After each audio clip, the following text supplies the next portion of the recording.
지금 이 추세들을 계속해서 유지하면서 이더리움이 상승하게 됐을 때는 가격이 어느 정도 될 것인가? 일반적인 시나리오로 봤을 때는 대략적으로 22,000달러, 하나로는 3,056만 원 정도까지 갈 것이다. 만약에 지금의 어떤 성장률보다도 추월해서 더 급속한 성장을 이뤄낼 수 있을 때는 얼마까지 가게 될 것인가? 대략적으로 15만 4,000달러, 한화로는 2억이 넘을 것이다. 이렇게 이야기를 하고 있습니다. 굉장히 충격적인 가격이죠.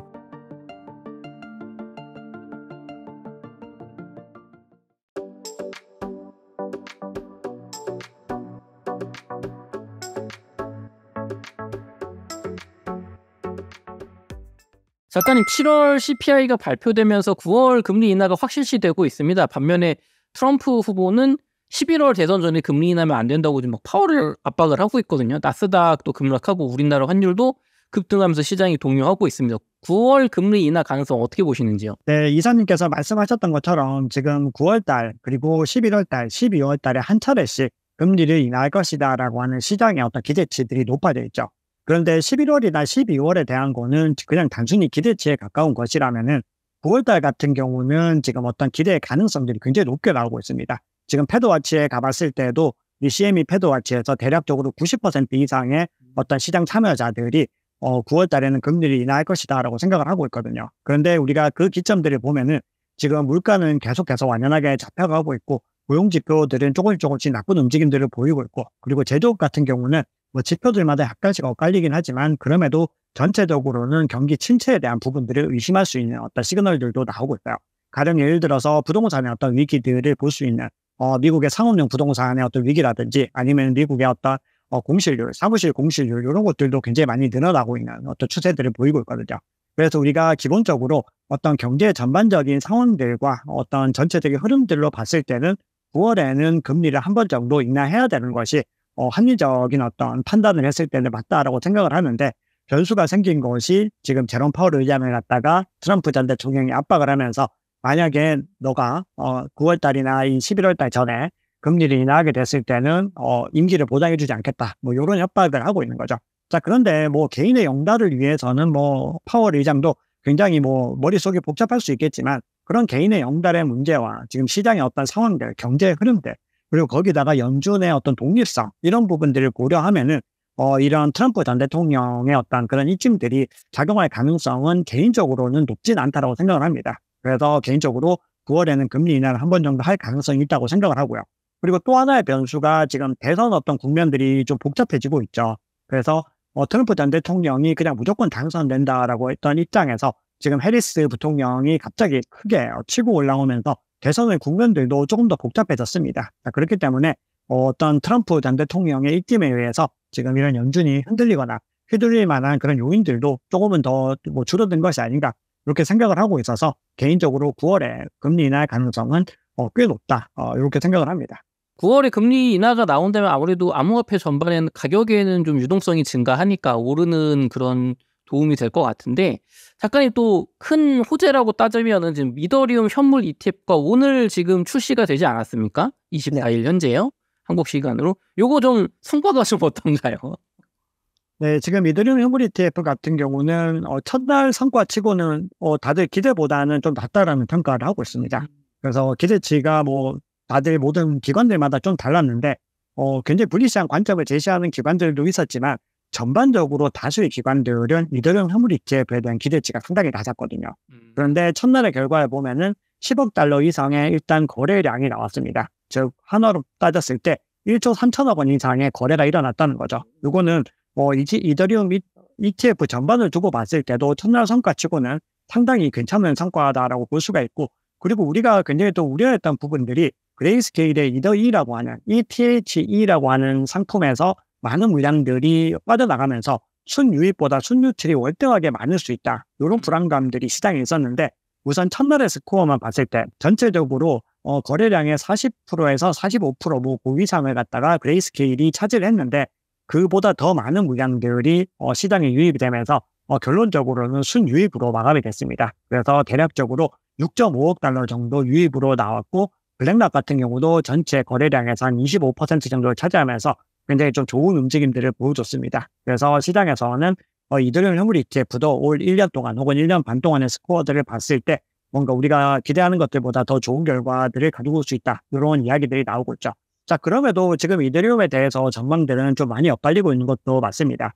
그래서 트레이더들의 어떤 관점들을 보면은 지금 배팅에 있는 것들을 살펴보면은 이더리움이 굉장히 가격이 많이 올라갈 것이다. 많이 옵션이나 옵션 거래라든지 이런 데서 배팅 결과들이 나오고 있는데 기관들이 내고 있는 보고서에서 이더리움에 대한 평가들은 아직까지는 다소 박한 모습입니다. 그래서 지금 이더리움의 현재 가격이 현물 ETF 호재는 이미 다 반영했다. 뭐 이런 관점을 내고 있는 기관들도 있기 때문에 우리가 조금 더 시장을 좀 신중하게 바라봐야 되는 부분들이고, 그럼에도 불구하고 올해 전반을 두고 봤을 때는 이더리움도 좋은 결과를 낼 수 있을 것이다. 이렇게 생각을 합니다.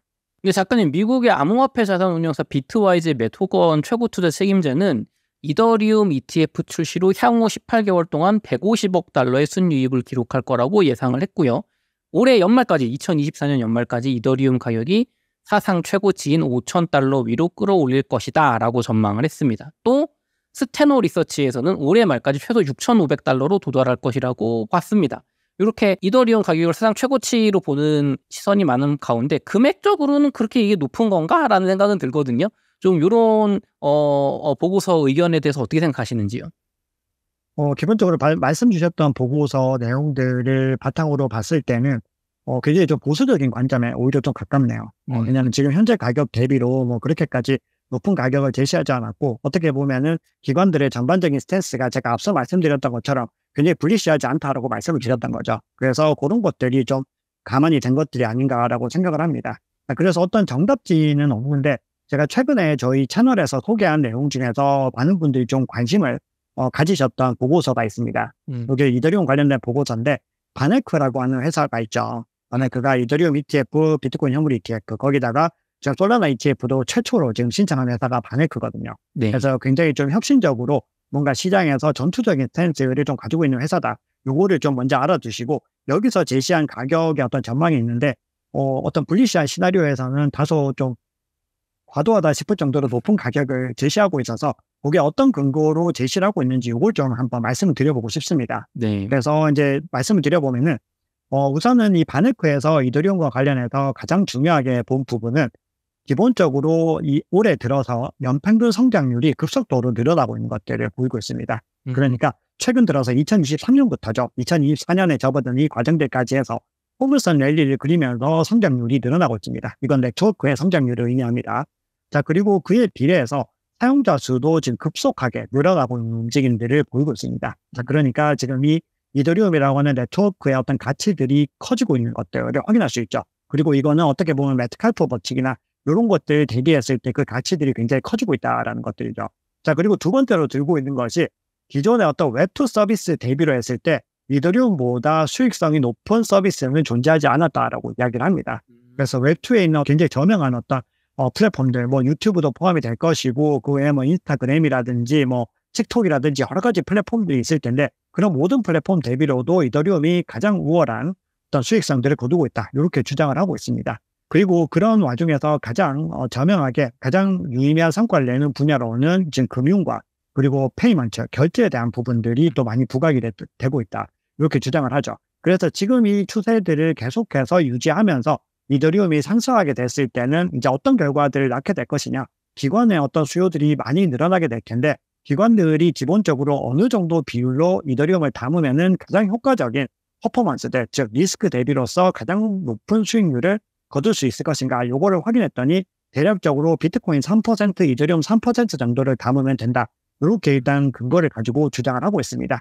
자, 그러고 나서 이 본인들이 단기적인 가격이 얼마다 이렇게는 얘기를 안 하고 대략적으로 앞으로 6년 정도가 남아있죠. 2030년에 가격이 어느 정도 될 것인가, 요거를 예측을 하고 있습니다. 네. 자, 그래서 결론을 말씀드리면 2030년까지 갔을 때 그냥 평범한 일반적인 시나리오로 봤을 때는 대략적으로 22,000달러, 하나로는 3,056만 원 정도까지 갈 것이다. 그래서 6배에서 7배 정도인데 이게 일반적인 시나리오입니다. 그러니까 지금의 추세들을 일정 부분 유지하고 있다는 전제에서 이렇게 얘기를 하는 것이고, 만약에 가장 긍정적인 시나리오들, 지금의 어떤 성장률보다도 더 추월해서 더 급속한 성장을 이뤄낼 수 있을 때는 얼마까지 가게 될 것인가, 요거를 보고서에서 밝히고 있는데, 요거는 약간 좀 조심스럽습니다. 우리 구독자님들 절대 오해하시면 안 되고, 그냥 바네크에서 공식적으로 보고서에서 나오고 있는 내용입니다. 아크 인베스트에서 뭐 2030년에 비트코인 가격이 뭐 얼마까지 간다 이렇게 제시한 것과 비슷하게 보셔야 됩니다. 그래서 긍정적인 시나리오에서는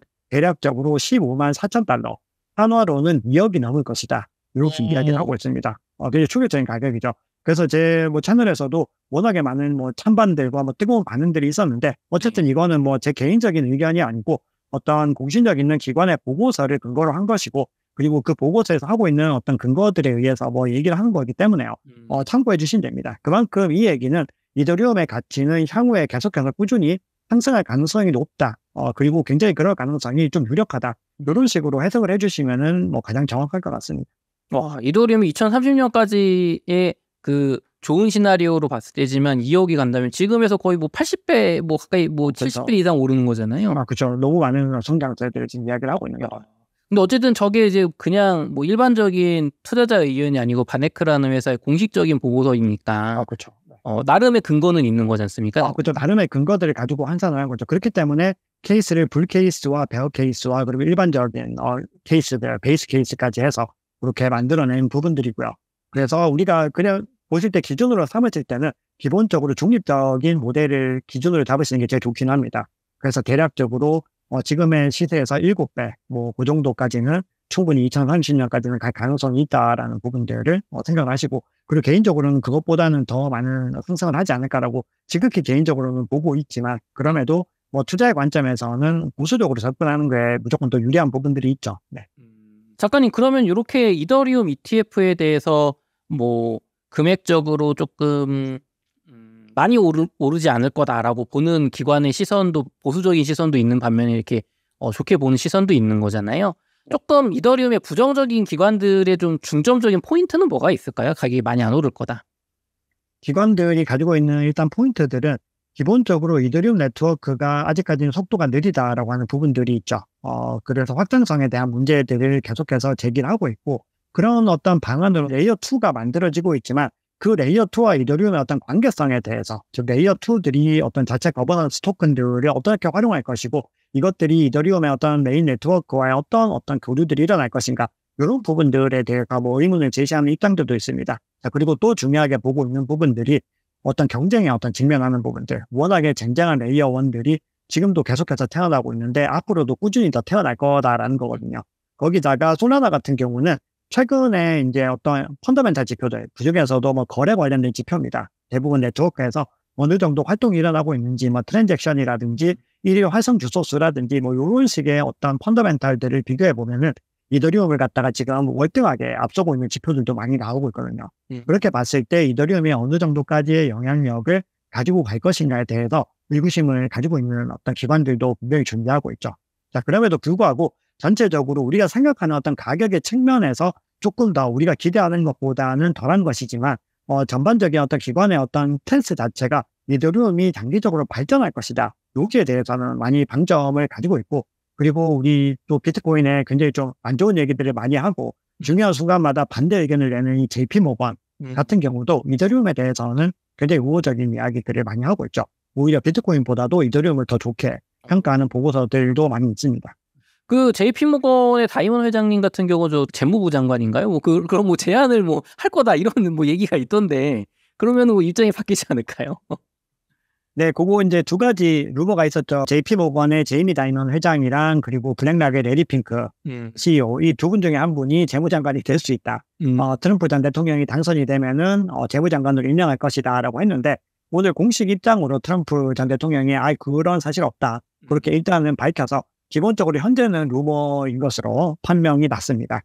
그렇군요. 아쉽습니다. 네.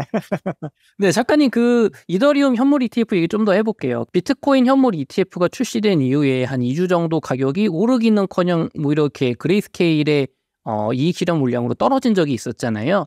요번에 이더리움 현물 ETF는 지금 첫날에 6억 5천 달러의 그 순이익이 있는데 요것도 또 그레이스케일 물량이 나와서 또 가격이 하락하지는 않을까요? 궁금합니다.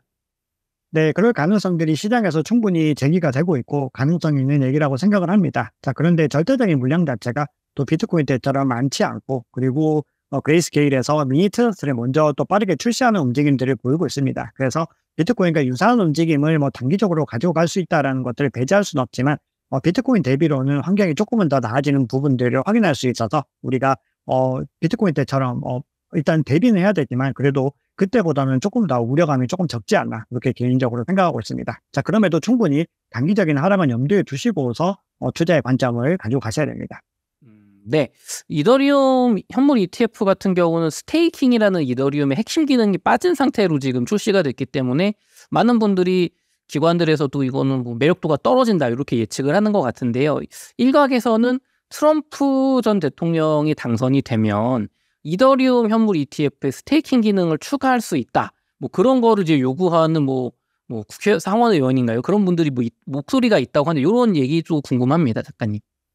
네, 맞습니다. 이더리움 현물 ETF가 스테이킹이 빠졌다라고 하는 것은 확실히 매력도가 줄어든 부분들은 맞습니다. 왜냐하면 수익률 측면에서 뭐 대략적으로 3.3%에서 뭐 3.5% 정도는 어떻게 보면 손해를 보고서 시작을 한다라고 볼 수가 있는 거죠. 자, 그런데 우리가 스테이킹이 빠지더라도 지금 이 이더리움 현물 ETF에 유입되는 어떤 주체들이 누군지를 한번 생각을 해봐야 됩니다. 즉, 만약에 이더리움을 이미 투자하고 계셨던 분들, 즉 스테이킹을 이미 잘 하시고 잘 활용하시면서 투자하고 계시는 분들은 뭐 계속해서 본인이 스스로 이더리움을 투자를 하겠죠. 그런데 지금 이더리움 현물 ETF는 기본적으로 기관들이 새롭게 진입하는 어떤 새로운 국면들이라고 볼 수가 있기 때문에 그런 부분들이 다소 좀 아쉬운 부분들은 있지만 충분히 새로운 어떤 유입세들을 만들어내는 데는 유효하게 이 이더리움 현물 ETF 자체로도 크게 유효하다라고 생각을 하고 있고요. 또 두 번째로 중요한 부분들이 스테이킹 조항은 또 충분히 다시 넣을 수 있는 부분들이죠. 그래서 홍콩 현물 ETF 같은 경우는 실제로 이미 좀 추진이 일어나고 있는 움직임들을 보이고 있습니다. 그래서 스테이킹 조항을 갖다가 반영할 것이다. 이런 기사들이 나오고 있고요. 그리고 미국 같은 경우도 만약에 트럼프 전 대통령이 뭐 당선이 되거나 아니면은 뭐 해리스 부통령이 당선이 되더라도 이더리움에 대한 어떤 즉 암호화폐에 대한 규제들이나 어떤 스탠스들이 좀 명확해지면은 다시 반영을 할 수 있는 여지들이 충분히 남아 있고 특히 그걸 이제 최근에 얘기하는 사람이 SEC의 크립토만이라고 해서 헬스트 피어스라고 하는 위원이 있습니다. 자, 그분이 만약에 이 게리 겐슬러가 경질이 되면은 차기 SEC 위원장이 되지 않을까. 뭐 이런 기대감들도 실제로 뭐 시장에서 나오고 있는데 네. 이분이 직접 얘기를 했던 겁니다. 만약에 게리 겐슬러가 아웃이 되고 그리고 트럼프 전 대통령이 당선이 될 경우 뭐 이렇게 환경이 변화하게 되면은 충분히 반영하지 못할 이유가 있을까? 뭐 이런 뉘앙스로 발언을 한 바가 있습니다. 홍콩에서 만약에 스테이킹이 먼저 들어가면 사실 이더리움 현물 ETF 요번에 어렵지 않을까라고 많이들 봤는데 사실 요번에 홍콩에서 되니까 급격히 추진된 느낌이 좀 있었거든요. 아마 미국과 중국의 헤게모니 싸움에서 좀 이런 부분이 있지 않을까 기대가 됩니다. 작가님, 그럼 지금 이더리움 현물 ETF에 대한 기관의 예측은 지금 스테이킹에 빠진 상태일 때 가격이 얼마까지 갈 거다 뭐 이런 게 지금 전제인 거잖아요. 맞습니다. 그거 전제입니다. 그럼 스테이킹 기능이 만약에 정말로 들어가게 되면 이더리움에 대한 가격 예측은 한 번으로 더 크게 올라갈 수 있다고 봐도 될까요? 그건 이제 속단하기는 좀 어렵지만 기본적으로 그 기대감들에 의한 부분들에 의해서도 이미 그 호재 자체로도 올라갈 것 같습니다. 그것들이 실질적인 효과로 연결되기 전에도 이미 반영이 될 것 같고 그리고 스테이킹 조항이 들어가게 되면 실질적으로 유입량 자체도 더 많이 늘어날 것이기 때문에 우리가 이걸 갖다 수치적으로 계산을 해보기 전에 뭐 어느 정도 더 올라간다 이렇게 말씀을 드릴 수는 없지만 기본적으로 가격은 더 올라갈 수 있는 환경에 더 놓이게 된다라고 결론을 내릴 수가 있겠죠. 네, 작가님 아까 솔라나 얘기를 좀 해보겠습니다. 솔라나가 지금 이더리움보다 어떤 뭐 사용 물량에서 훨씬 더 지금 압도적으로 많다 이런 얘기를 해주셨는데 솔라나가 지금 이더리움의 자리를 정말 실질적으로 위협할 수 있는 그런 제3의 코인이다 이렇게 좀 저희가 생각해도 될까요? 일단 아직까지는 시가총액 차이가 꽤 많이 나기 때문에 기본적으로 이번 대세 상승장에서도 수익률의 측면에서는 솔라나가 이더리움보다 더 뛰어날 가능성이 아무래도 높겠죠. 왜냐하면은 생태계 확장의 측면에서도 이미 이더리움은 완성된 생태계는 아니지만 굉장히 잘 짜여진 생태계를 이미 갖추고 있죠.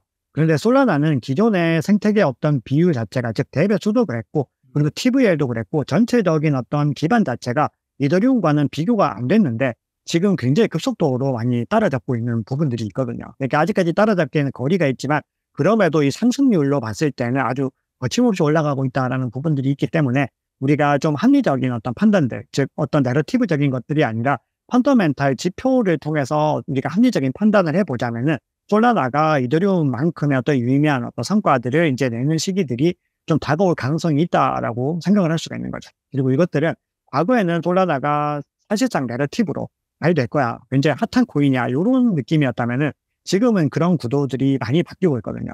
거기다가 정말 아이러니한 부분들이 우리가 PS 레이시오 같은 정말 이 네트워크에서 어떤 수수료를 통해서 어떤 펀더멘탈을 갖다가 측정을 해보면은 지금 계속해서 지금 어떤 멀티플이 줄어들고 있는 모습이 오히려 보이고 있습니다. 그래서 이 얘기는 어떤 의미냐면은 수익률 대비를 했을 때 지금 현재 솔라나에서 일어나고 있는 퍼포먼스 대비로 지금 현재 솔라나의 시가총액을 계산을 했을 때는 오히려 더 저평가 구간으로 계속해서 내려가고 있다는 거거든요. 그래서 이런 결론들로 봤을 때는 우리가 솔라나라고 하는 프로젝트들을 뭐 속단할 수는 없습니다. 어떤 프로젝트든 마찬가지지만 그럼에도 불구하고 우리가 기본적으로 굉장히 좀 주목해서 볼 만한 프로젝트다 이렇게 볼 수가 있죠.